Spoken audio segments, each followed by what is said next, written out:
حضور سرور کائنات محمد مصطفیٰ صلی اللہ علیہ وآلہ وسلم کی سنت یہ ہے کہ اپنے ارد گرد ستاروں کی مانند سجا کے رکھا ہے صحابہ کو.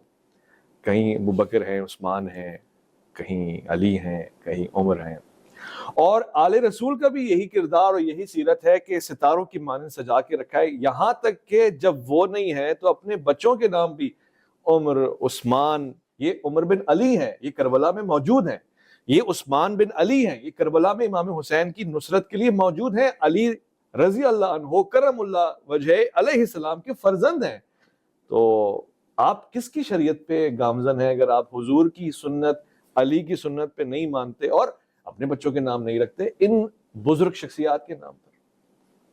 اچھا، یعنی یہ واقعاً جو سوال آپ نے اٹھایا، یہ سوال تو معاشرے میں عام ہے اور یہ ثابت کرنے کی کوشش کی جا رہی ہے کہ مولا امیر علیہ السلام نے فلاں فلاں شخصیات کے ناموں پہ اپنے بچوں کے نام رکھے. اوکے، یعنی اس سے دلیل بنا کر یہ پیش کیا جا رہا ہے، یہ ثابت کرنے کی کوشش کی جا رہی ہے کہ ان کی آپس میں دوستی تھی، محبت تھی، اور ان کی محبت میں انہوں نے اپنے بچوں کے نام، یہی ہے نا موقف. آپ کے بیٹے کا نام آپ کے بیٹے کا نام عبد الرحمن ہے، صحیح، اور میں کہہ سکتا ہوں دعوے کے ساتھ کہ آپ نے مولا امیر سے دشمنی کی بنیاد پر اپنے بیٹے کا نام عبد الرحمن رکھا، کیونکہ مولا امیر کے قاتل کا نام عبد الرحمن ابن ملجم تھا، اور آپ نے اس عبد الرحمن قاتل امیر المومنین کے نام پر اپنے بیٹے کا نام رکھا ہے. وہ کیسے؟ میں کہہ رہا ہوں، آپ نے رکھا یا نہیں رکھا؟ اگر آپ نے عبد الرحمن اپنے بیٹے کا نام رکھا، لیٹس سپوز، ہاں، تو آپ نے عبد الرحمن کے نام پہ نہیں رکھا؟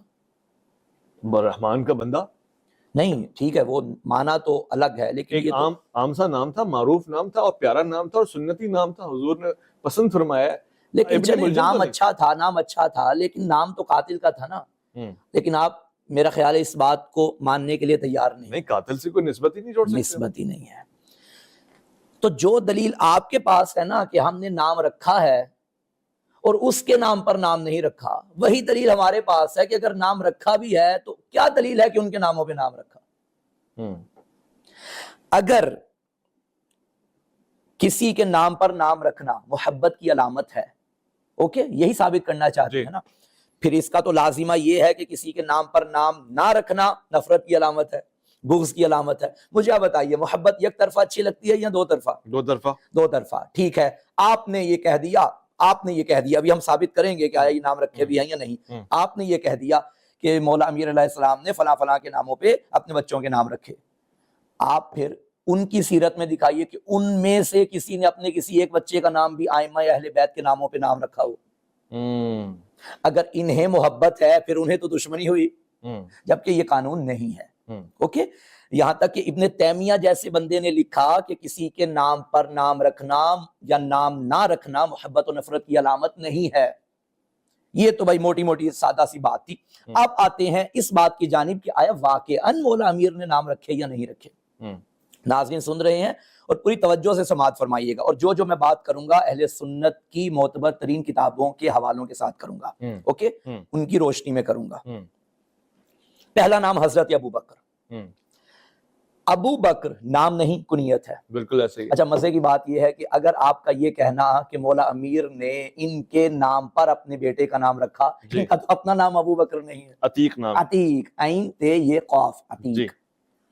اور ناظرین یہ بھی سن لیں کہ اس دور میں بلکہ آج بھی کنیت کے لیے ضروری نہیں تھا کہ بیٹے کا نام یہ ہو اور بیٹے کے نام پہ کنیت ہو. صحیح. کئی ایسی شخصیات تاریخ میں ہمارے سامنے موجود ہیں جو بے اولاد تھی، شادی نہیں ہوئی، مگر کنیت ان کی مشہور ہو گئی، معروف ہو گئی. ایسا ہی. یا مثلاً حفص حضرت عمر کے بیٹے کا نام نہیں تھا، ابو حفص کنیت ہے. زر حضرت ابو زر کے بیٹے کا نام نہیں تھا، ابو زر کنیت ہے. اسی طرح بکر حضرت ابو بکر کے بیٹے کا نام نہیں تھا، لیکن ابو بکر کنیت مشہور ہو گئی. اوکے، پہلی بات تو یہ کہ یہ کنیت ہے، عتیق نہیں ہے. یہاں ہی مسئلہ حل ہو گیا کہ مولا امیر نے اپنے کسی بیٹے کا نام عتیق نہیں رکھا. جو نام یہ لیتے ہیں اور جس شخصیت کا یہ بتاتے ہیں کہ مولا امیر کا یہ بیٹا اور نام ابو بکر رکھا، ان کا نام مولا نے ابو بکر نہیں رکھا، ان کا نام محمد رکھا، محمد الاصغر. اصغر پہچان کے لیے چھوٹا محمد، یعنی 18 بیٹے اور ان میں سے محمد. ہاں، ان کی کنیت بعد میں پڑ گئی ابو بکر.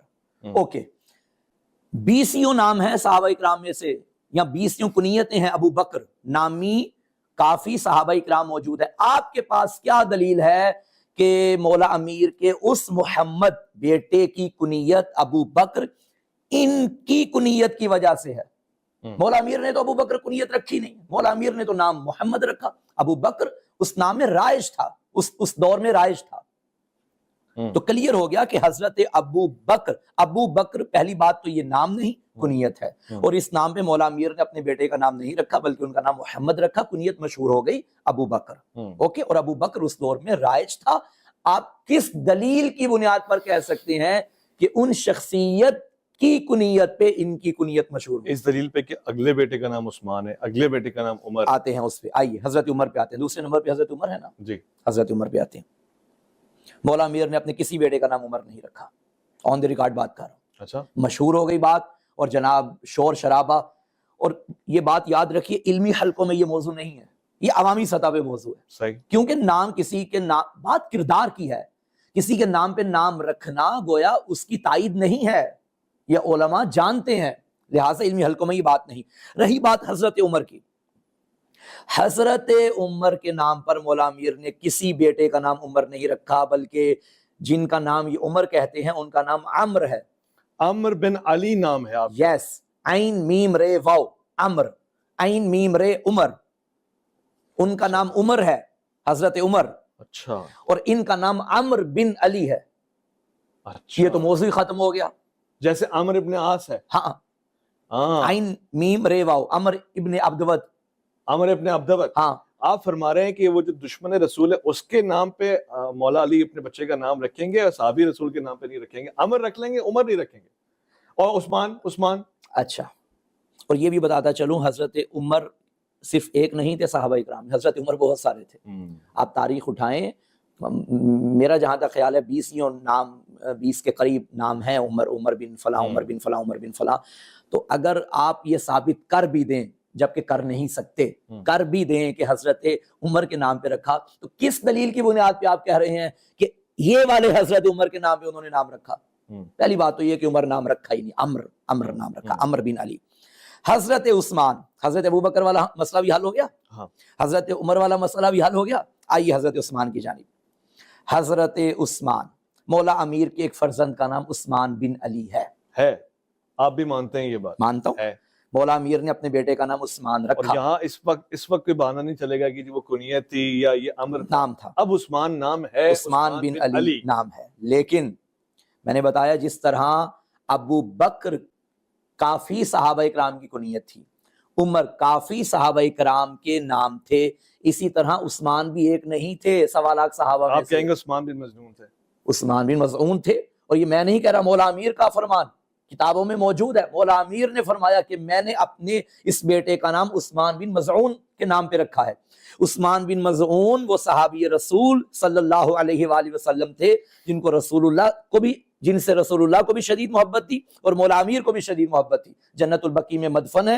اور جناب عثمان بن مظعون کی وفات پر رسول اللہ نے گریہ فرمایا باقاعدہ. تو یہ تو موضوع ہی ختم ہو گیا. پہلی بات تو یہ خلاصہ پیش کر رہا ہوں، پہلی بات تو یہ علمی حلقوں میں یہ بات قابل قبول نہیں ہے کہ آپ اگر کسی کے نام پہ نام رکھیں تو آپ اس سے محبت کرتے ہیں یا اس کی تائید کرتے ہیں. یہ دلیل نہیں ہے اس بات کی. آپ بچے کا نام صدام حسین رکھیں گے؟ اچھا، اس پہ آتے ہیں، چلیں اس پہ آتے ہیں. یہ ایک دلیل ہے ہاں، کہ آج دلیل. کے دور میں میں نہیں رکھوں گا. آپ کو نہیں رکھوں گا کیونکہ مولا علی اپنے بچوں کے نام پھر بھی رکھ رہے ہیں. اچھا، مولا امیر علیہ السلام نے، چلیں میں مولا امیر علیہ السلام کی سنت پہ عمل کرتے ہوئے اپنے بیٹے کا نام عثمان رکھتا ہوں. آپ سے مراد وہ، آپ حضرت معاویہ کی سنت پہ عمل کرتے ہوئے بیٹے کا نام یزید رکھیں. نہیں رکھ سکتے. کیوں نہیں رکھ سکتے؟ ذلیل نام ہے یہ، بہت ملعون نام. اچھا، اس دور میں تو بہت سارے یزید نام تھے اور رائج تھا یزید نام. تاریخ میں بڑے بڑے لوگوں کے نام یزید بن فلاں، یزید بن فلاں، حر بن یزید ریاحی. وہ حر کے والد صاحب تھے نا. آنے والے بچوں نے یہ نام نہیں رکھنے، ہم نے نہیں رکھنے. کیوں نہیں رکھنے؟ ہماری نگاہ سے اتنا گر گیا، گالی بن گیا یہ نام. سنیے، دیکھیے، ایک نام کسی دور میں رائج الوقت ہوتا ہے. اوکے، اس وقت اگر آپ نام رکھیں تو اتنا وہ فیل نہیں ہوتا کہ فلاں کے نام پہ رکھا. لیکن نسلن بعد نسلن، اس کے کردار کو اس قدر پیش کیا جاتا ہے اور لوگوں کے سامنے واضح اور عیاں کیا جاتا ہے کہ وہ شخصیت تو بذات خود قبیح تھی، اس شخصیت کے ساتھ اس کا نام بھی کبھی ہو گیا۔ یزید کا کردار تو برا تھا ہی، اب جیسے جیسے وقت گزرتا گیا ظاہر ہے یزید ذلیل کردار کا مالک تھا، اس کا کردار اس قدر ذلیل تھا کہ اس کا نام رکھنے کے لیے بھی کوئی مسلمان تیار نہیں ہے۔ یہی وجہ ہے۔ صدام مسلمانوں کے ہاں نام ہے یا نہیں ہے؟ چلے میں پاکستان کی بات کرتا ہوں، ابھی تو ہم آسٹریلیا میں موجود ہیں، پاکستان کی بات کرتا ہوں۔ لیٹس مثال دے رہا ہوں، ایک سیاسی پارٹی ہے، دوسری سیاسی پارٹی ہے، دونوں مخالف ہیں اور دشمنی یوں لگتا ہے ازل سے دشمن بن کر آئے۔ اگر اس پارٹی کا لیڈر اپنے بچے کا نام وہی رکھے جو اس کے مخالف کا نام تھا، رکھ سکتا ہے، یہ دلیل نہیں ہے کہ وہ اس سے محبت کرتا ہے یا اس کے ساتھ دوست ہے اس کا، لیکن اس کے بیٹے کو پتا چلے کہ میرے باپ کا وہ دشمن تھا، پھر وہ اپنے بیٹے کو بتائے کہ وہ جو تمہارا دادا تھا نا وہ فلاں نامی بندہ اس کا دشمن تھا، یہ بات چلتی چلتی جب نسلوں میں منتقل ہوگی تو نسلوں میں اس مخالف کا نام اتنی قباحت اپنے اندر رکھے گا کہ آئندہ آنے والی نسلیں وہ نام رکھنے کے لیے تیار نہیں ہوگی، یہ بات ہے۔ اچھا جی، مگر اہل بیت کا کردار یہ تو ہو گیا مسموم طریقہ یا نام دینے رکھنے والا طریقہ، اہل بیت کا کردار بھی محبت، الفت، عقیدت، احترام، رشتے داری والا ہے۔ مثلا محمد بن ابی بکر، اب میں ترتیب سے ہٹ کے چونکہ بات کنیکٹڈ ہے، یہ نہیں کہ بچوں کے نام صحابہ کے نام پہ رکھے، یہ بھی کہ صحابہ کے بچوں کو اپنا بچہ بنایا۔ سبحان اللہ۔ محمد بن ابی بکر آغوش حضرت علی ابن ابی طالب کرم اللہ وجہ میں پرورش پا رہے ہیں، لاکھوں سلام، لاکھوں سلام ہو۔ اب آپ کہتے ہیں کہ نہیں وہ کسی اور کے بیٹے تھے اور جھگڑا تھا اور سیاسی اختلاف تھا۔ میں نے ابھی عرض کیا کہ بات ناموں کی نہیں، بات رشتوں کی نہیں، بات کردار کی ہے۔ لاکھوں سلام حضرت ابو بکر کے فرزند حضرت محمد پر رضی اللہ تعالی عنہ۔ حضرت محمد بن ابی بکر جنہیں مولا امیر نے فرمایا یہ میرا بیٹا ہے، جناب اسماء بنت امیس حضرت محمد بن ابی بکر کی والدہ، اور حضرت ابو بکر جناب محمد بن ابی بکر کے والد۔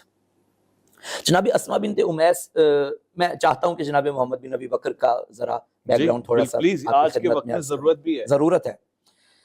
محمد بن ابی بکر کی والدہ کا عقد پہلے ہوا جناب جعفر کے ساتھ، جناب جعفر طیار کے ساتھ۔ جناب اسماء بنت امیس پہلے ان کے حرم میں حضرت علی کی عقد میں تھی۔ جی، جناب جعفر طیار کی وفات کے بعد آپ آ گئی حضرت ابو بکر کے عقد میں۔ جب حجۃ الوداع کا وقت آیا، دوران سفر حضرت محمد بن ابی بکر کی ولادت ہوئی۔ حضرت ابو بکر کی وفات کے بعد جناب اسماء بنت امیس کا عقد ہوا مولا امیر المومنین کے ساتھ، محبہ اہل بیت تھیں۔ اب وہ جو جناب ابو بکر کے بیٹے جناب محمد بن ابی بکر ہیں، مولا امیر کی آغوش میں آ گئے، اور مولا امیر علیہ السلام نے خود ان کی تربیت کی، اور محمد بن ابی بکر کا دل بھرا ہوا تھا محبت علی ابن ابی طالب، شیعہ علی کہلواتے تھے۔ اور جناب امیر المومنین علیہ السلام نے فرمایا کہ ابو بکر کی صلب سے ہے محمد، لیکن بیٹا میرا ہے۔ کیا کردار ہے۔ اب جناب اسماء بنت امیس، اچھا جناب اسماء بنت امیس کی ایک اور بہن تھی جن کا نام سلمہ تھا، ان کی شادی جناب حمزہ بن عبد المطلب سے بھی ہوئی۔ کیا رشتہ ملتا ہے آپ اس میں۔ پھر جناب محمد بن ابی بکر کو اللہ نے ایک اور بیٹا عطا کیا، قاسم۔ قاسم بھی شیعہ علی میں تھا۔ اور یہ بتاتا چلوں کہ جناب محمد بن ابی بکر نے مولا امیر کے علاوہ کسی کی بیعت نہیں کی۔ قاسم میں نبی یہ جو پہلے بات ہو رہی تھی ناموں کی، جی، کسی کے نام پہ نام رکھنا محبت کی علامت نہیں ہوتا، پھر مشکل میں ساتھ دینا محبت کی علامت ہے۔ آپ کہتے ہیں کہ مولا امیر نے، موضوع سے ہٹ کے بات ہو رہی ہے، پچھلے سوال سے متصل ہے یہ بات، مولا امیر علیہ السلام نے فلاں کے نام پہ نام رکھ لیا تو یہ ان سے محبت ہے۔ اچھا ٹھیک ہے، محبت تھی تو مولا علی کا جب بیٹا میدان کربلا میں تنہا ہے تو ان کے بیٹوں میں سے کس نے ساتھ دیا؟ حضرت عمر کے بارے میں آپ کہتے ہیں، جبکہ ہم یہ ثابت کر چکے ہیں کہ حضرت عمر کے نام پہ نام نہیں رکھا، عمر نام رکھا ہی نہیں ہے۔ حضرت عمر کا بیٹا عبداللہ بن عمر یہ کہاں تھا؟ اس نے یزید کی بیعت کی ہے، کہاں گئی محبت؟ میں مانتا ہوں کہ یہ مگر امام حسین کو مشورہ دیا، مشیر تھے، مختار ثقفی کو رہائی تک کروائی، تو تعاون کیا شیعوں کے لیے، انہوں نے راستے ہموار تو کیے ہیں نہیں، ایمان کے آخری درجے اور ایک مختص درجے میں نہیں. نا.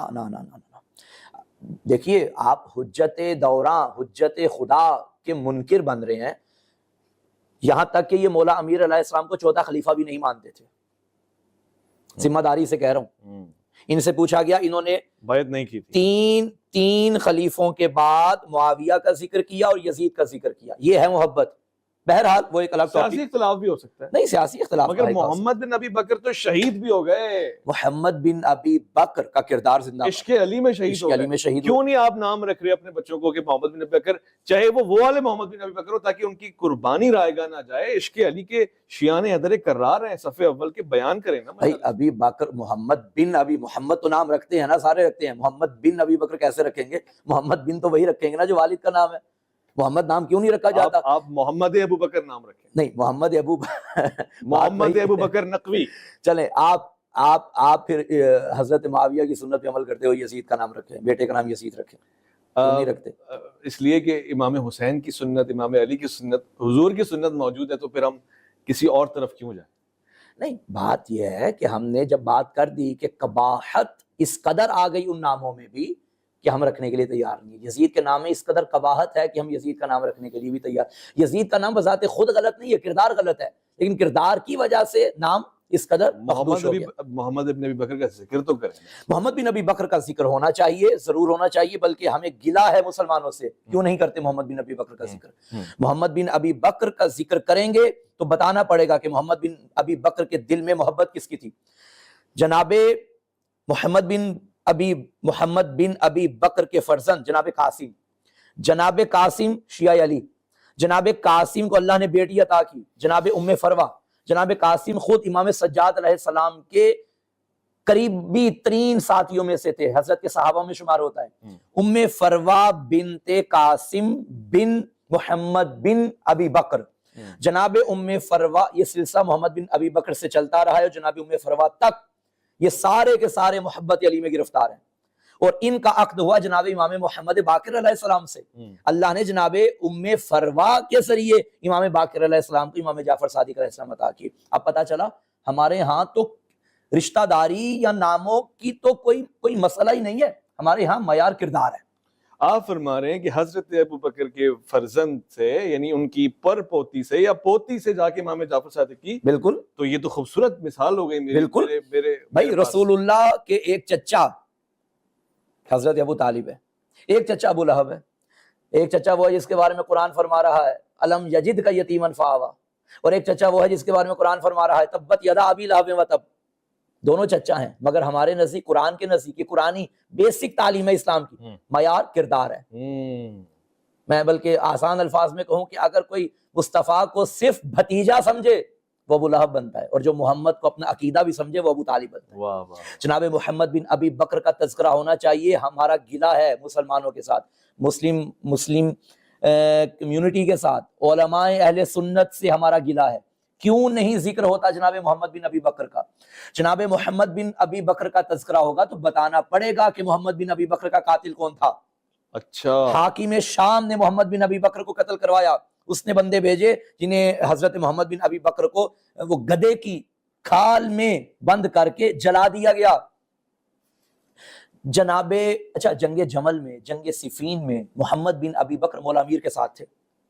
بتائیں نا، وہاں میں معذرت کے ساتھ ایک بات کروں گا. جی.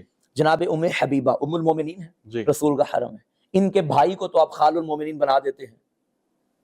تو جناب عائشہ کیا یہ حرم پیغمبر نہیں ہے؟ بن ابی بکر خال المومنین ہے، ہونا چاہیے نا. جناب عائشہ کے بھائی ہیں. واہ واہ واہ، بہت خوبصورت. جناب عائشہ کے بھائی ہیں، ان کا ذکر آپ کہہ رہے ہیں کہ عشق علی کی وجہ سے، صرف عشق علی. جناب ام حبیبہ کے بھائی کو سر پہ اٹھایا جا رہا ہے کیونکہ وہ دشمن علی تھا، جنگیں لڑیں. جناب عائشہ کے بھائی کا ذکر تک نہیں ہوتا کیونکہ وہ جنگوں میں علی کے ساتھ تھے. یہ کہے کا انصاف ہے بھائی؟ میک سینس، لاجک ہے، میں اس پہ اتفاق کرتا ہوں. تو جناب محمد بن ابی بکر پہ ہمارا لاکھوں سلام، اور ان کے کردار پہ ہمارا لاکھوں سلام، جنہیں مولا امیر خود اپنا بیٹا کہے. معیار ذات علی بن ابی طالب ہے، اور یہ معیار بھی ہمارا خود ساختہ معیار نہیں، رسول اللہ نے ارشاد فرمایا ہے کہ حق علی کے ساتھ ہے. اچھا، جاتے جاتے ظاہر ایک اور پہلو کے اوپر اگر تبصرہ فرما دیں، مسئلہ تنقید نہیں ہے اور سوال کا مقصد بھی کرٹیسائز کرنا نہیں ہے، سمجھنا ہے۔ شبیہات کا تصور بڑا عام ہے مسلمانوں میں اور اہل تشیع کمیونٹی میں۔ جب ہم یہ دیکھتے ہیں کہ شبیہات کا اتنا احترام ہے تو ذات شخصیات کا احترام تو اس سے بھی زیادہ ہونا چاہیے۔ اصل میں تصور کیا ہے شبیہات کے پیچھے جو بناتے ہیں؟ کیونکہ ہندو کمیونٹی کے دوستوں نے مجھ سے پوچھا کہ بھائی یہ وہی تو ہے جو ہمارے یہاں ہوتا ہے، فرق یہ ہے کہ ہمارے یہاں گائے نکلتی ہے، تمہارے یہاں گھوڑا نکلتا ہے، صحیح، جانور کی اقسام کا فرق ہے، صحیح، پوجا تو تم لوگ بھی کر رہے ہو اور گھوڑے کی پوجا کر رہے ہو، اس کے نیچے سے گزر رہے ہو، اگر تم ہمیں گاؤ متر کہتے ہو تو ہم فلاں فلاں فلاں، یعنی اگر تنقید وہ کر رہے ہیں تو وہ شبیہات پہ کر رہے ہیں۔ کیا یہ اسلام کا بڑا خاص حصہ ہے اور ایسا واجب حصہ ہے کہ ہم اس کو ٹھیک نہیں کر اچھا، سکتے؟ اس جواب کو دو حصوں میں تقسیم کیا جا سکتا ہے۔ پہلا تو یہ کہ آیا شبیہات کا تصور اسلام میں کیا ہے یہ، اور دوسرا ہندوؤں والا اعتراض، وہ بھی یاد کروائیے گا۔ یہ ممبر ہے ہمارے سامنے، آپ اس ممبر پہ ہر ارے گرے کو بٹھا سکتے ہیں؟ نہیں۔ کیوں؟ اس کا ایک احترام ہے۔ کیوں احترام ہے؟ کیونکہ اس کو نسبت حاصل ہے رسول صلی اللہ علیہ وسلم سے۔ رسول اللہ تو 11 ہجری میں دنیا سے چلے گئے، یہ کون سی ہجری چل رہی ہے؟ 1448 کے نام سے منسوب کیا ہے۔ آپ کسی بھی شے کو منسوب کر دیں گے رسول اللہ کے نام سے؟ ان کی یاد میں۔ کیوں ان کی یاد میں؟ رسول اللہ، یہ اسے ممبر رسول کہا جاتا ہے، شبیہ ممبر رسول ہے۔ اس کا مطلب ہے کہ یہ ممبر صرف شیعوں کی مسجدوں میں تھوڑی ہوتا ہے، یہ ممبر تو تمام مسلمانوں کی مساجد میں ہوتا ہے۔ مجالس کو چھوڑیے، ابھی مساجد کی بات کرو، ممبر ہے یا نہیں؟ تو یہ ممبر یہاں کے کارپینٹر نے بنایا، لیکن جناب اس کو بڑی مقدس جگہ پہ رکھا گیا ہے۔ کیوں؟ یہ شبیہ ممبر رسول ہے۔ اس کا مطلب ہے اندر سے سارے مسلمان مانتے ہیں کہ شبیہ ہوتی ہے اسلام میں۔ یہ جو دمبا قربانی کے موقع پہ، عید قربان پہ ہم ذبح کرتے ہیں، یہ وہی دمبا ہے جو حضرت جبرائیل علیہ السلام لے کر آئے تھے؟ نہیں، اس کی نقل ہے۔ اس کی نقل ہے۔ نقل کو عربی میں شبیہ کہتے ہیں بھائی۔ ہم احترام بھی کرتے ہیں یا نہیں کرتے؟ کرتے ہیں۔ اس کا مطلب ہے اسلام میں شبیہات کا تصور ہے۔ بالکل ہے، مان گیا۔ مگر پوجا نہیں ہے، عبادت نہیں ہے۔ پوجا نہیں ہے، پوجا نہیں ہے۔ ممبر کی میں پوجا نہیں کروں گا، نہیں کروں گا، بالکل نہیں کریں گے۔ یاد رکھیے شبیہات کا کانسیپٹ جواز کی حد تک ہے، اوکے، وجوب کی حد تک نہیں ہے، جواز، جائز ہے شبیہ بنانا۔ آیا اس شبیہ سے محبت بھی کر سکتے ہیں یا نہیں کر سکتے؟ کیجئے، محبت تو کسی سے بھی کر سکتے ہیں۔ کسی سے بھی نہیں کر سکتے، انہی سے کر سکتے ہیں جن سے اللہ نے حکم دیا ہے۔ عام عرف میں بات کر رہا ہوں، رومانوی زندگی میں کسی سے بھی محبت ہو، مانوی زندگی میں، ہاں، روحانی طور پہ دیکھیے، محبت بذات خود اچھی بات ہے، ٹھیک ہے، اور اگر اللہ نے جن شخصیات سے محبت کا حکم دیا یا جن چیزوں سے محبت کا حکم دیا، اگر آپ ان سے محبت کریں گے تو یہ محبت عبادت بن جائے گی۔ اور اگر آپ شبیہ سے محبت کریں اس بنا پر کہ یہ شبیہ آپ کو اس محبت کی جانب لے کر جاتی ہے جس محبت کا خدا نے حکم دیا، تو اس شبیہ سے محبت کرنا بھی بے مقصد نہیں ہے بلکہ قابل اجر ہے۔ اس ممبر سے آپ محبت کریں، اس کا آپ احترام کریں، کیونکہ اس کو نسبت ہے، یہ شبیہ ہے اس ممبر کی۔ آپ اس ممبر پہ جاتے ہیں تو آپ کو رسول اللہ کا ممبر یاد آتا ہے، آپ ذمہ داری کا مظاہرہ کرتے ہیں اس ممبر پہ کہ جو بات میں بیٹھک میں کر سکتا ہوں وہ ممبر پہ نہیں کر سکتا، یہ ذمہ دار جگہ ہے۔ محبت کرتے ہیں، احترام کرتے ہیں۔ اچھا، ربیع الاول کا مہینہ ہے، ظاہر ہے بالکل ربیع الاول کے مہینے میں آپ دیکھیں تمام مسلمان رسول اللہ کی نالین مبارک کی شبیہ اپنے امامے پہ لگاتے ہیں، بالکل سر پہ سجاتے ہیں تاج بنا کے۔ ہاں، اب اس کا احترام ضروری ہے کیونکہ رسول اللہ کے قدموں کے ساتھ مسح ہونے والی نالین کی شبیہ ہے۔ بالکل۔ اچھا، مزے کی بات بتاؤں، جو اس نالین کا احترام نہیں کرتے نا، جو شبیہات کے بالکل سرے سے منکر ہے، وہ بھی شبیہات کے قائل ہیں، یعنی منکر ہے پھر بھی قائل ہیں۔ ان سے پوچھئے مولوی صاحبان سے کہ جو آپ کے سروں پہ امامہ ہے، یہ امامہ اس کا احترام کیوں کرتے ہو؟ یہ اس امامے کی شبیہ کے طور پہ سر پہ سجاتے ہیں جو امامہ رسول اللہ کے سر پر تھا۔ جی رسول اللہ کے امامے کا یہ رنگ تھا، یہ کلر تھا، اسی میں الجھے ہوئے ہیں آج تک۔ یہ شبیہ، اس کو اس کی شبیہ سمجھتے ہیں تو رنگوں میں بحث ہوتی ہے نا۔ تو آپ شبیہ کو سر پہ رکھتے ہیں، شبیہ کے اوپر بیٹھتے ہیں اور پھر بھی کہتے ہیں شبیہ بنانا جائز نہیں ہے۔ کاہے کی منطق ہے بھائی؟ اسلام میں شبیہ کا تصور بالکل ہے، جائز ہے۔ اور دوسری بات جو آپ نے ہندوؤں کی بات کی، بالکل سوال بنتا ہے، ہندوؤں نے بھی اپنے ہاتھوں سے بنائے اور ان کو پوچھنے لگے، اور شیعہ حضرات بھی تو یہی کرتے ہیں، ہاتھوں سے بناتے ہیں، ان کے آگے احترام کرتے ہیں۔ لیکن یاد رکھیے گا، ہندوؤں کی عقیدت میں اور ہماری عقیدت میں فرق ہے۔ ان کے احترام میں اور ہمارے احترام میں فرق ہے. جی ایک ہوتی ہے عقیدت، ایک ہوتی ہے حقیقت. عقیدت الگ چیز ہے، صحیح. حقیقت الگ چیز ہے. اسلام عقیدت کا مذہب ہے، ہم، اسلام عقیدت سے خالی نہیں، ہم، مگر اس عقیدت کا جو حقیقت کے ساتھ ہو. ہم، اسلام ایسی عقیدت کا قائل نہیں ہے جو بدون حقیقت ہو. ہم، ہندوؤں کو بتوں سے عقیدت ہے، گائے سے عقیدت ہے، مگر اس کے پیچھے کوئی حقیقت نہیں ہے، کوئی کانسیپٹ ہی نہیں ہے. بھائی وہ گائے کو پوج رہے ہیں، وہ بتوں کو اپنے ہاتھوں سے وہ بنا کر پوج رہے ہیں. کوئی شیعہ مجھے دکھائیے جو اس نظریے سے علم کے سامنے جائے کہ میں علم کی عبادت کرنے لگا. نہیں ایسا نہیں کرتے. نہیں کرتے. علم کا احترام ہے، عبادت نہیں ہے. ہمارا بنیادی کلمہ لا الہ الا اللہ، بس کلیئر ٹو دی پوائنٹ. علی ولی اللہ بھی نہیں ہے. بنیادی کلمہ علی ولی اللہ، علی اللہ کے ولی ہیں. پہلے اللہ کا تو کلمہ بتا رہا ہوں نا، کیونکہ یہ کلمہ تو ہے نا. کلمہ ہے، بنیادی کلمہ. یعنی اس کلمے میں بھی بنیاد لا الہ الا اللہ ہے، پھر محمد رسول اللہ، پھر علی ولی اللہ. محمد اللہ کے رسول ہیں، وہ اللہ جس کا ذکر پہلے ہے. علی اللہ کے ولی ہیں، وہ اللہ جس کا ذکر پہلے ہے. تو علی کو ولی ماننے سے پہلے ہمارا یہ کانسیپٹ بالکل کلیئر ہے کہ اللہ کے علاوہ کوئی معبود نہیں ہے. تو لہٰذا ہماری شبیہات کو ہندوؤں کی شبیہات سے ملانا یہ انتہائی غیر منطقی استدلال اور انتہائی جاہلانہ استدلال ہے. صحیح ہو گیا، ٹھیک ہو گیا. حضرت مالک اشتر صحابی رسول ہیں. مالک اشتر آپ کے پاس صحابی رسول ہیں کیا؟ مطلب کیوں آج کے زمانے میں سن رہا ہوں کہ مالک اشتر کی توہین بھی ہو رہی ہے، تضحیک بھی ہو رہی ہے، تمسخر بھی ہو رہا ہے، تنقید بھی ہو رہی ہے، اور ان کو قاتلان حضرت عثمان غنی بتایا جا رہا ہے. تو اگر ایک شخص قاتل ہے تو وہ صحابی کیسے ہے؟ اور اگر وہ قاتل ہے تو وہ رکاب حضرت علی بن ابی طالب میں کیسے؟ اچھا یہ آپ مانتے ہیں کہ جو شخص قاتل ہے وہ صحابی نہیں ہو سکتا؟ اچھا پوائنٹ ہے. ویسے سب جناب مالک اشتر رضی اللہ تعالی عنہ، لاکھوں سلام ہمارا صحابی امیر المومنین پر. بعض نے لکھا ہے تابعی تو ہیں، بعض نے صحابی کی روایتیں بھی کچھ اقوال ہیں. بہرحال مولا امیر المومنین علی بن ابی طالب علیہ السلام نے فرمایا تھا، جب حضرت کی شہادت کی خبر مولا امیر کے کانوں تک پہنچی تو آنسو برآمد ہوئے آنکھوں سے اور زبان سے نکلا انا للہ و انا الیہ راجعون، مالک و ما مالک. اس پہ توجہ چاہتا ہوں. جب کسی شے کی فضیلت بتانا مقصود ہو اور آپ ماں کہہ دیں نا، کیا ہے مالک، اس بات پہ دلالت کرتا ہے کہ مخاطب، متکلم، مخاطب جانتا ہے کہ اس کی شان کیا ہے، مگر مخاطب کی عقل اس مقام تک نہیں پہنچ پاتی کہ وہ اس کو فالو کر سکے یا پک کر سکے. انا انزلناہ فی لیلۃ القدر وما ادراک ما لیلۃ القدر. خدا جانتا ہے کہ لیلۃ القدر کی شان کیا ہے، تم نہیں جانتے، تمہاری عقلیں پہنچ ہی نہیں سکتی. پھر فرمایا وما ادراک، تم کیا جانو کہ لیلۃ القدر کیا ہے. اللہ خالق کائنات ارشاد فرما رہا ہے لیلۃ القدر کی فضیلت بتاتے وقت وما، اور کائنات کے راز جاننے والے علی ابن ابی طالب مالک کی فضیلت بتاتے وقت فرما رہے ہیں وما مالک، تم کیا جانو. اچھا ایک اور مولا کا جملہ فرمایا مالک ما مالک وحل موجود مثل ذالک، اس جیسا کوئی موجود ہے؟ وحل موجود مثل ذالک، کیا اس جیسا کوئی موجود ہے؟ یعنی مولا امیر فرما رہے ہیں کہ مالک جیسا کوئی ہے نہیں. اور مولا امیر کا فرمان شیعہ سنی اکابرین نے لکھا، کیا شیعہ سنی اکابرین نے لکھا مالک کو مجھ سے وہی نسبت ہے جو مجھے رسول اللہ سے نسبت ہے.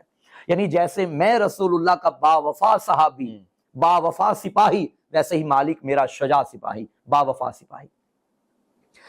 علماء اہل سنت، علماء تشیع، تمام مسلمانوں کے اکابرین نے جناب مالک کے بارے میں لکھا یہ ثقہ تھے، وفادار تھے.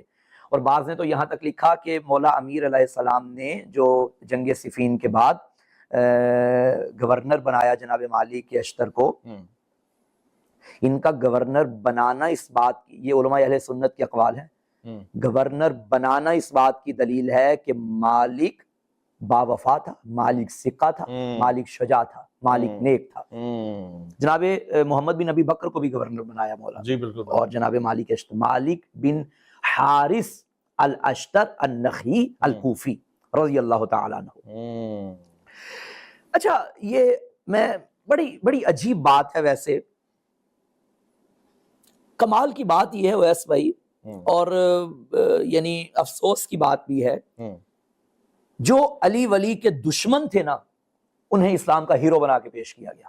اچھا ہاں، معیار جو رسول اللہ نے مقرر فرمایا وہ ذات علی ابن ابی طالب ہے، بس الحق مع علی وعلی مع الحق اللہم ادر الحق حیث ما دار علی، میرا اللہ حق کو وہاں موڑ دے جہاں جہاں علی مڑ جائے. بات ہی ختم ہو گئی. اب یہ دیکھیے علی کا ساتھی کون تھا؟ بس بھئی رسول اللہ کے فرمان کی روشنی میں پڑھ رہا ہوں. مالک علی کے ساتھی تھے. لیکن سوال یہ ہے، افسوس جس بات پہ میں کر رہا ہوں وہ یہ کہ اکابرین اہل سنت نے تو لکھا کہ مالک با کمال شخصیت کے مالک تھے، مالک با کمال شخصیت کے مالک تھے. لیکن آج کے مولوی صاحبان کم پڑھے لکھے، وہی بات آ گئی، ایک تو پڑھے لکھے نہیں ہوتے اور پڑھنے لکھنے کی کوشش بھی نہیں کرتے.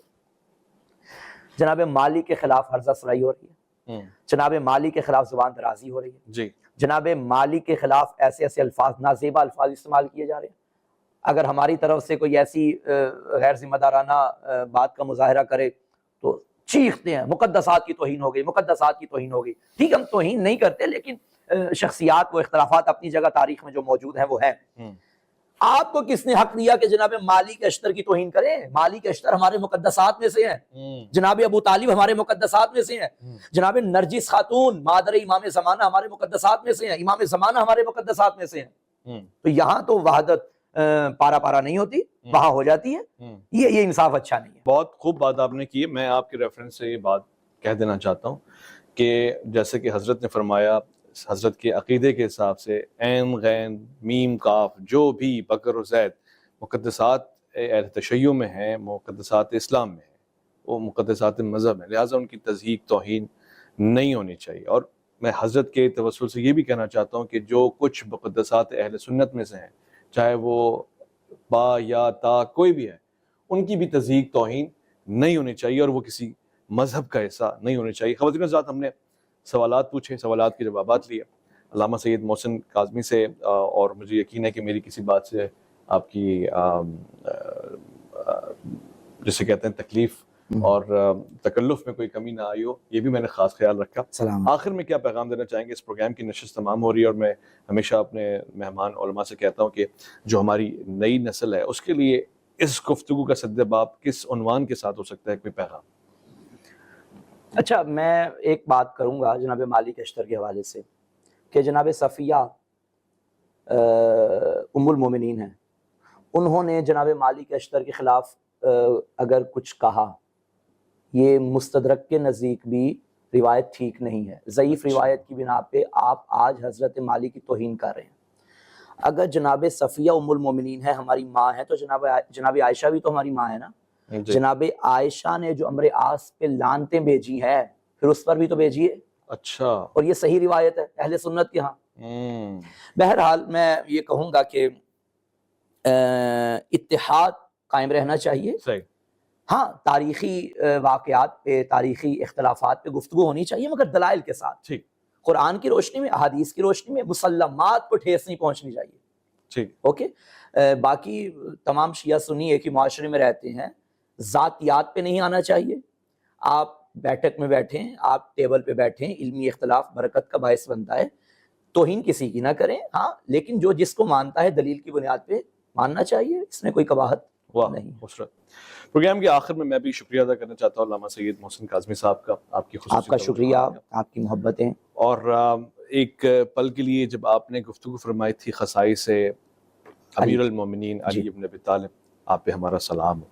مجھے یاد آیا چونکہ آپ نے بتایا کہ امام نسائی کی وہ ایک ایسی کتاب ہے کہ جس کے لیے انہوں نے نہ صرف قلم سے بلکہ جان و دل سے قربانی دی، اور اس وقت، اس خطے، اس علاقے، اس مسجد، اس قریے میں اس کتاب کی نشاط فرمائی، اشاعت فرمائی، تبلیغ فرمائی، جہاں سب کے سب بغض علی میں مبتلا تھے، یا اکثر اور بیشتر. اور اسی نتیجے میں، اسی کتاب کے نتیجے میں جو ان کی ایک ایسی تالیف تھی جس میں ان کو جان آفرین کے سپرد کرنی پڑی، عشق علی ابن ابی طالب میں. خواتین حضرات، اپنا بہت خیال رکھیں گے. اللہ کی امان.